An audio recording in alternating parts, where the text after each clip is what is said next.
Since my parents are moving in with us, his unexpected requests caught me off guard in the house we've shared. I was taken aback to be told such a thing. I hesitated but managed to request some time to pack. Can you wait until tomorrow? I asked. That was my response after some thought. Coldly, he replied, Fine, I'll stay in a nearby hotel until then. I don't want to see your face.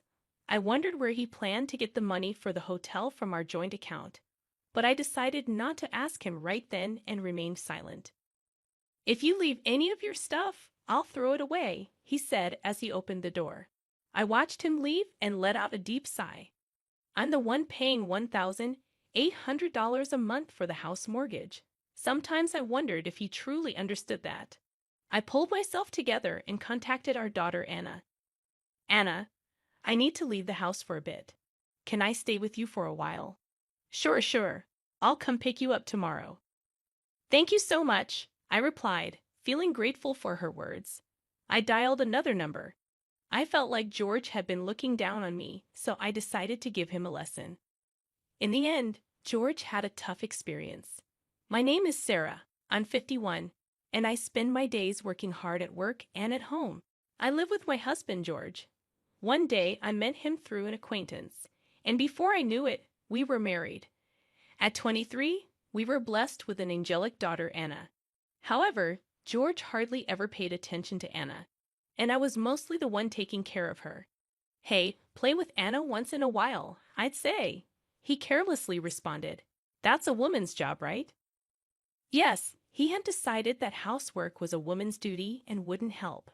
But Anna was such a good child, always helping me whenever I was tired. Dad, if you're relaxing, help out. Housework is your mother's duty. Without hesitation, Anna retorted, Then what's your duty? Mom works for both you and her. Even George couldn't resist helping a bit after hearing her genuine words. Now Anna has built a new life in a distant state, living happily with her husband's family. My parents passed away in an accident 5 years ago, and I had to let go of our beloved family home. George's parents live a bit far away, and we only see them at occasional family gatherings. They don't interfere with our lives and live peacefully. The relationship between George and me was, to put it mildly, complicated. Simply put, he's living day to day like a part-timer. How's your current job? I'd ask. I quit again, he'd say. His nature is to quit at the slightest obstacle. Whenever there's a problem, he runs away quickly. At best, he stays at his job for 3 months. At worst, he quits on the first day. Because of this pattern, there aren't many companies willing to employ him long-term. So even at 56, he's stuck doing part-time jobs. We often fight over this. Don't you want to take things more seriously? I'd ask. You're so persistent. People just don't appreciate my abilities, he'd respond. George's educational background is impressive. He graduated from a renowned university. But one's worth isn't just about their educational background, and I believe he should utilize that impressive education in his work. But I sometimes doubt if he's truly leveraging his abilities. My background is different. I started working right after high school. During high school, my father fell, and I had to support our family financially. Thanks to that, I've become a reliable figure in my company, yet it seemed that George didn't appreciate my efforts. You didn't even go to college, yet you complain about me whenever I voice my opinion, he'd say. So lately, I've been careful about what I say to him. Back when he was chasing his dreams, his eyes shone so brightly that I was captivated, just like stars. While pursuing his dream, he truly sparkled. But recently, that spark seems to have disappeared. I wonder what he thinks of me. Lately, I've been having thoughts like that more and more, even considering divorce. Then a surprising incident happened. I was a bit curious and checked our joint bank account. It's decreased by $2,000. Why? For someone like me who doesn't waste money, this amount was a shock. After all, I've been working hard to protect our household finances. So I asked him, What did you use this $2,000 for? He replied with an annoyed expression. Actually, I gave it to my parents. I thought to myself, why? His parents, nearing 80, were really energetic and enjoyed doing volunteer work. I had never heard that they were in trouble, so I was surprised. I always considered his parents to be dependable. They've helped us in the past, but I never imagined they'd need our help. I couldn't hide my shock and surprise that he spent $2,000 for his parents. When I asked, "Why did you spend so much money?" he replied proudly, "Actually, my mother's birthday is coming up, so I decided to give her a surprise hot spring trip." "But why from our joint account?" I asked. He casually replied, "It's okay. It's all part of being filial." I was a bit angry and said, "Shouldn't you have used your own pocket money?" He's always like this, using the money I save up without any hesitation. Like this house, for instance. He committed to it without consulting me. When I was worried about the payments, he reassured me by saying, "You have a steady job, so it should be fine, right?" Even though the house was bought in my name, he seems to brag to his friends that it's his. Honestly, I've been feeling worn out by his attitude. "You're my wife. Just follow my directions," he said, looking displeased, and then he went to his room. Whenever something went amiss, he locked himself away. Left to ponder our problems, I would engage in chores, the money I diligently saved now used to cover our tight budget, as he consumed almost all my part-time job income. Despite my desire to escape this situation, I found myself sighing one day, memories of our recent fight still fresh. Unexpectedly, a call from my mother-in-law thanking us for the hot spring trip brought more shock. She disclosed that he had proposed that they live with us after their trip. Surprised, I asked, "Why did you suggest living together?" "He said they're getting old, and it might be better to sell the family home and live together," she explained. I insisted such decisions should be made together, reminding him of our household situation. In anger, he snapped, "You're so annoying. If you're not satisfied, do whatever you want." Speechless, I witnessed him hit the table in anger. "All right, but I need time to pack." "Can you wait until tomorrow?" I managed to reply. "It's okay. I wanted some space anyway. I'll stay at a hotel for the next couple of days," he replied hastily, concerned about where he would get the money for the hotel. I feared it would be from our joint account. As he left in a hurry, threatening to throw out any of my belongings left behind, I felt drained. "Don't you know that I'm paying a monthly mortgage of $1,800? I muttered to myself. Deciding to seek refuge, I contacted my daughter, Anna, who lives in another state. "Hello, Anna. You won't believe what happened," I began, and she responded with her usual kindness. As I explained the sudden arrival of his parents and his demand for me to leave, Anna expressed her shock. "That's troubling, but if there's any way I can help, let me know," she reassured. Her comforting words lightened my heart. I was wondering, can I stay at your place for a bit? "Of course, don't even ask. You're always welcome," Anna replied warmly. Grateful for her support, I took a deep breath. After hanging up, I decided to go to Anna's place, but it wouldn't end there. I had my own plans, so I made another call to solve one more problem. It seemed like he was underestimating me, and if that was the case, maybe I'd give him a little surprise. The next day, George found himself in a much more difficult situation than expected. His home, once a source of stress, now felt like a true sanctuary for the soul. For the first time in a while, I had a genuinely relaxing moment. Taking a break from work, I enjoyed some me time, basking in the warmth of my daughter and her husband's family, who warmly welcomed me. The bond within the family felt incredibly special, especially after my mother-in-law's passing. Even my little granddaughter, initially wary, reached out to play with me, her voice calling me Grandma, oddly comforting. In the midst of this peaceful time, my mobile rang, and looking at the notification, I thought to myself, I knew it. I answered, and George, sounding frantic, asked, "What happened?" "The house is a mess." Suppressing a chuckle, I replied, "That's because, like you said, I removed almost everything." Perplexed, he inquired, "What do you mean, almost everything?" I explained that I had contacted a friend running a waste collection service, and they helped me clean out furniture and appliances. Recyclable items went to a trusted recycling shop, and non-recyclables were properly disposed of. Reminding him that I chose and bought most of the stuff in our house, I playfully teased, "Do you recall anything you bought with your own money?" Taking time to think, George replied, "You may be right." But the situation seemed a bit extreme to him.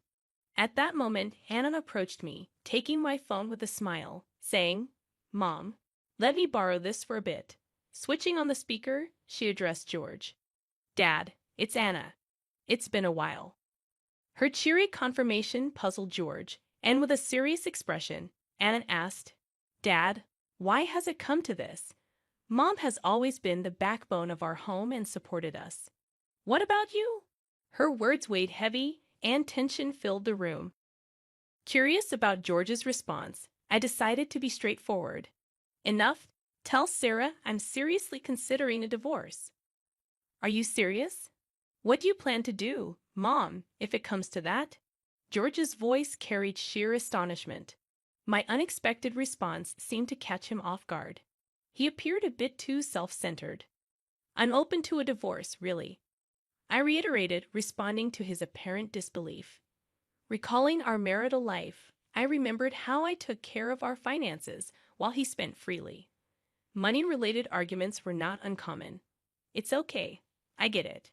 Just make sure to transfer the house's name," he said. "Sure, the house is yours now." "All right then. I'll prepare the necessary documents." "Thanks." After ending the call, Anna returned my phone. Concern showed on her face, but her smile was kind and understanding. "Mom, are you sure about the house? You bought everything with your salary, right?" "Well, there's nothing to worry about." Actually, when I told Anna the truth about the house, she burst out laughing. I explained. "Indeed, I acquired that house with my money, but there's still a mountain of unpaid mortgages. The amount of those mortgages is many times George's monthly salary. I can't imagine him paying that every month." "I see. You're really amazing, aren't you, Mom?" Anna praised. "I've been working behind the scenes a bit too, so Dad will probably get into a fix soon." "What do you mean?" I asked. "Actually, I've become very close with Grandpa and Grandma, so I get a lot of information." Anna winked playfully, flashing a mischievous grin. Unlike me, she highly valued her relationship with her grandparents and frequently kept in touch. After Anna reached out to her grandmother, things quickly escalated. My in-laws decided to cut their trip short and came to apologize to me. "Sarah, we're truly sorry. We should have explained our situation." They gently elaborated on the recent chaos. The decision about selling their family home was true, but the reason behind it was because they were planning to move into a senior facility. They were currently waiting for a room to open up in the retirement home, and for the brief interim, they needed a place to stay, which happened to be our house. Upon hearing their wishes, George suggested they all live together with him. Although my in-laws were worried about causing me inconveniences, George told them Sarah fully agrees. In fact, she suggested it. Thus, they seemed convinced to move in. However, I never agreed to any such thing. My relationship with my in-laws was quite ordinary. I would never make such a bold proposal. So, it was all Dad's cunning idea, Anne remarked, looking exasperated. My in-laws, resembling parents apologizing for their child's mischief, seemed deeply remorseful. Afterward, they were furious at George. Their eyes brimmed with the question, "Why would you do such a thing?" They concluded by seemingly cutting ties with their son, distancing themselves from him. Later, they deeply apologized to me and left in a somber mood. Honestly, I think my in-laws are decent people. They seemed financially stable, having aided in George's expensive university fees. "Hey, you think Grandma and Grandpa's parenting style is a bit too liberal?" Anna asked me curiously. "Why do you think that way?" I responded. "Well, they could see Dad not working, but they didn't say anything. Plus, he seems to have inherited their personality." True, George always appeared quite indifferent towards me. My in-laws seemed absorbed in their volunteer work and hobbies, drawing a line between them and our family. However, maybe that's not unusual. I was always worried about you, Anna, and occasionally called you. Perhaps my in-laws' leniency influenced George's selfish behavior, but George is an adult. He shouldn't let little things upset him and should act responsibly. It had only been a month since our divorce when my phone rang again. I noticed George's name, someone I considered part of my past, with a slight frown. I answered, "What now?" "We have nothing left between us." "Listen, it's about the house mortgage." Panic and confusion fill his voice. Apparently, he had received the next mortgage statement. I had diligently paid $1,800 every month, but he might have been unaware of the amount. "It says $1,800 a month. Unbelievable." "Yes, I've been paying it properly. You graduated from a good school, right? You can manage that, can't you?" I could understand his shock. George's income was just over $1,200 a month, and given his spending habits, he barely saved anything. Although most items in the house were gone, he managed with things he received from his parents. However, he wasn't good at housekeeping and ended up spending money on eating out and laundromats. For him, a mortgage surpassing his income would be tough. Are you surprised that I, a high school graduate, can pay $1,800? Well, kind of. You see, even as a high school graduate, I worked hard steadily, getting promotions. I realized the importance of perseverance. That's impressive, but it might be tough for me. It was your choice to be in this situation. Stop blaming others and take responsibility. When we divorced, we had clearly discussed the mortgage and other details. It was a given that George would pay for it if he continued to live in that house. By the way, his parents seemed to have moved to a senior facility. When George reached out for help, they firmly told him, "You're an adult. Take care of your own affairs." "Sarah, won't you reconsider? Let's start anew."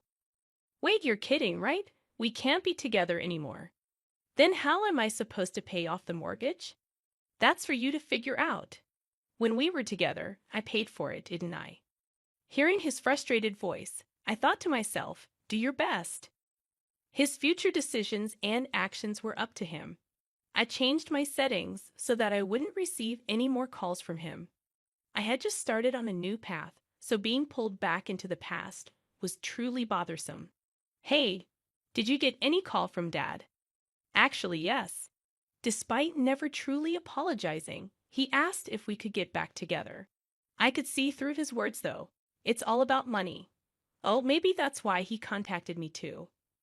After I rejected his proposal, it seemed he had been contacting Anna numerous times. Despite always being weak in front of Anna, him persistently trying to contact her might mean he was genuinely struggling. I told him that this is the result of his actions. Exactly. Also, now that you finally have the peace you deserve, Mom, I told him sternly not to cause any more trouble. Thank you so much, Anna. I'm so happy to see my daughter grow into such a considerate and wonderful woman. I felt proud of her. Hey, Mom, I've been wondering, do you know what Dad was spending his money on? Why do you ask? Didn't he frequently spend money on gambling? At that, I couldn't help but chuckle. George's income wasn't that great, to be honest. Now that I think about it, maybe he was sometimes grumpy because he lost money due to gambling. That's true. On the days he actually won, he would sometimes buy special treats. His personality was perhaps a bit simple, but I wonder why I even married him. I chuckled at the naivety of my past self. When my friend introduced me to him, he seemed to sparkle. But Anna is smart. She learned from my experiences and chose someone opposite of George, someone truly kind. Anna's husband is family-oriented, spends weekends with her and their daughter actively, and has a high position at his job, ensuring a stable life.